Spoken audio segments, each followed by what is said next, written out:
Hey guys, my name is Alicia. Welcome back to my channel and thank you so much for joining me. Today we are going to be doing part one of a 4-part series that I'm going to do on the Morphe and Jaclyn Hill Vault collection. This collection is highly anticipated and it launched a couple weeks ago, and it's had a little bit of drama around it. So I kind of wanted to see really how well these shadows perform, how they compare to the original Jaclyn Hill and Morphe palette, the white one, not like her favorites palette, and kind of give you my thoughts on all 4 of the little mini palettes that come in this collection. So for this video, I started off with the Armed and Gorgeous palette, and then we'll go from there through the other 3 palettes. And what I'm going to do is I'm going to do swatches in the beginning. They're just going to be like hand swatches with no primer or anything like that. And then I'm going to do a tutorial, kind of show you guys how these shadows perform and what looks you can create from the palette.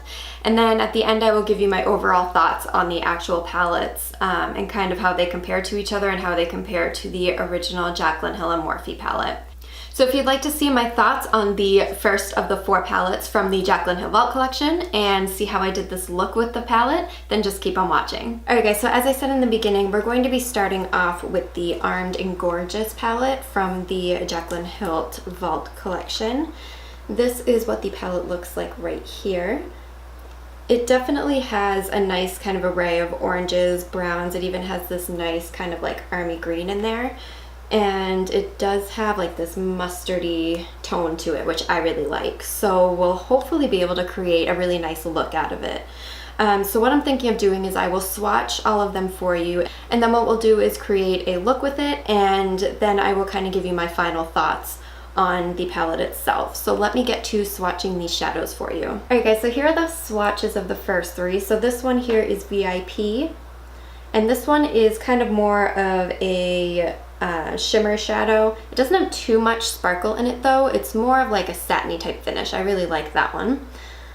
This one here is called Access, and it is a matte. And this one here is called Guilt Trip, and it's quite similar to VIP in its texture. Okay, and the next 3 that we have here, this one is called Coin, and again it's similar to the other 2 kind of shimmery satin shadows, but this one is super pigmented. It's very, very pretty.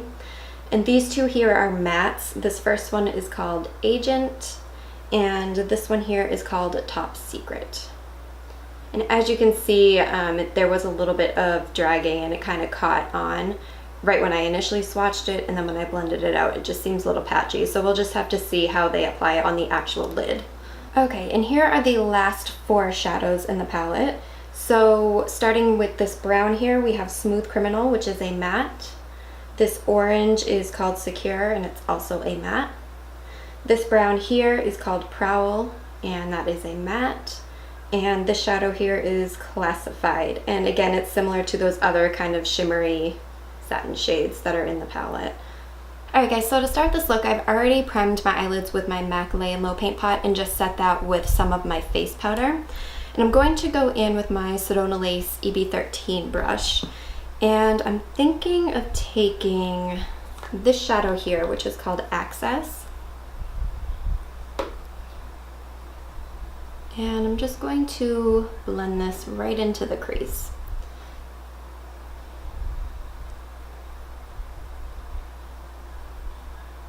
And I'm just using this shadow as my transition shade.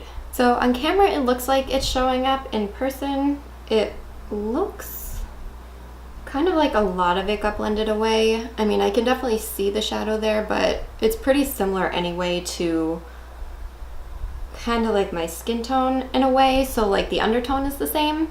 So I don't know if that's why it kind of looks the way it does in person, but it looks like on camera you can see it, so it's a little bit harder to see in person, I think, but hopefully it'll work okay for a transition shadow. Next, what I'm going to do, I think I'm going to take Agent, which is this shadow right here, and I'm just using a MAC 217 for that. And I don't know if you guys can see there, but there is quite a bit of kick up of product on the pan. That doesn't necessarily bother me too much as long as the shadow is good quality. That really doesn't bother me.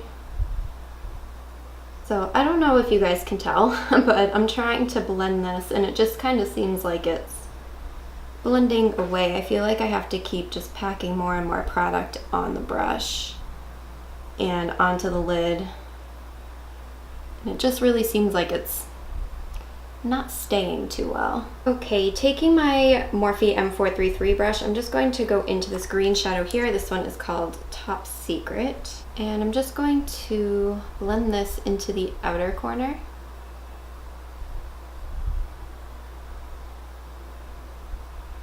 And slightly up into the crease.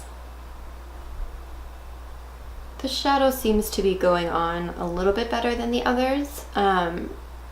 It's definitely blending nice.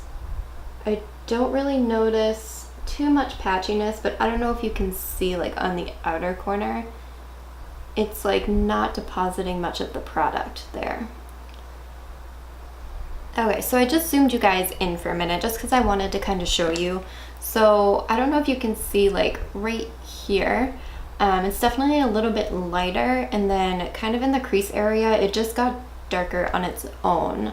And I did have to apply, like keep dipping into the product and applying it, and it's done the same. It's pretty patchy actually on this eye. I don't know if you guys can see it, but all up in here is actually quite patchy, so I'm not quite sure why it's doing that, but we'll just kind of keep going and see what we can do for this look. So let me zoom you guys back out. Okay, I'm just going to work on the lower lash line right now. I'm going to be doing the same exact sequence that we did on the top. And again, I don't know if you guys can see this on the bottom, but it is only catching kind of like in my eye wrinkle area. It won't really blend into the lower lash line like other shadows normally do. It's kind of just staying right in that area, and it's pretty dark in that spot, and even like there you can see the separation where my lashes are. So,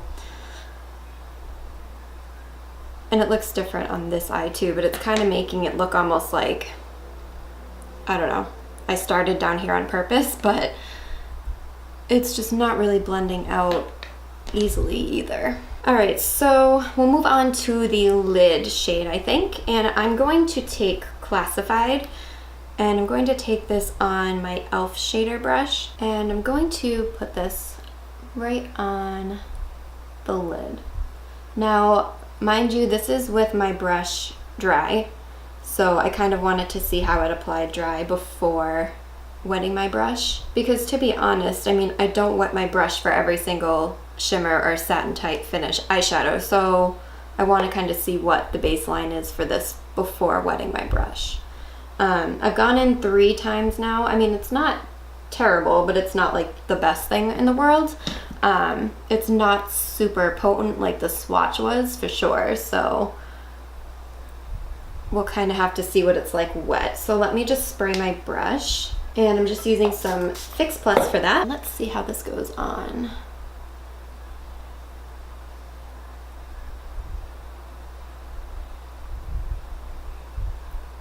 So it does go on a little bit better, kind of more of like a metallic finish. It is pretty when it's wet. I'm just not like super wowed. So it definitely has quite a metallic finish. I have quite a bit of fallout that I'm just going to brush away. I'm just going to go in with the brush that I used Top Secret for. I didn't put any additional product on this brush. Just trying to blend out those edges.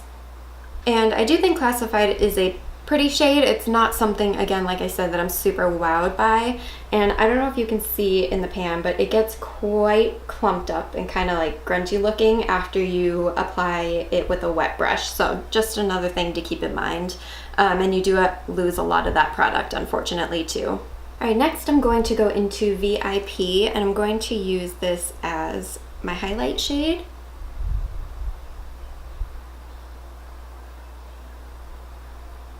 And I did not wet my brush for this, and it's actually applying pretty well. And I do like this shade as a highlight. I don't know that I would use it for like all over the lid. I could see it being used as like maybe in a halo eye look. That could look kind of neat, I think, with this shadow. I do kind of wish that this shadow had kind of a more gold undertone to it. I think it would just go a little bit better with the shadows that are in this palette. If it's going to be used as like a highlight shade, I just think that would kind of blend a little bit better with the other shadows that are in here. Alright guys, so I'm quickly going to go and do my liner, lashes, and mascara, and I will be right back to show you how we're going to finish up this look. Alright guys, so this is the final look. For my lips, I ended up using my NYX Suede Matte Lip Liner in Sandstorm, as always. And for over top of that, I ended up using my Bite Beauty French Press Lip Gloss in Vanilla Latte. I'm going to link these down below for you guys if they're still available, just because they are some of the best lip glosses that I've ever used. And of course they're limited edition, but they're absolutely amazing. They're so comfortable. They last quite a long time, especially for a lip gloss. And they're not sticky at all or anything, so I'll definitely put these down below for you. And for my lashes, I ended up using the Shan XO lashes in the Chic. Alright guys, so for my final thoughts on the Armed and Gorgeous palette from the Vault collection, it's definitely not my favorite palette in the world, I'm going to be honest. It's just not. You can already see it's a freaking mess from this shadow here. Which is called Classified, and to be honest, I still have a bunch of that from Fallout. I can't really get it off of my makeup at this point, so it's kind of just there. So if we have a little extra sparkle, that's what it's from.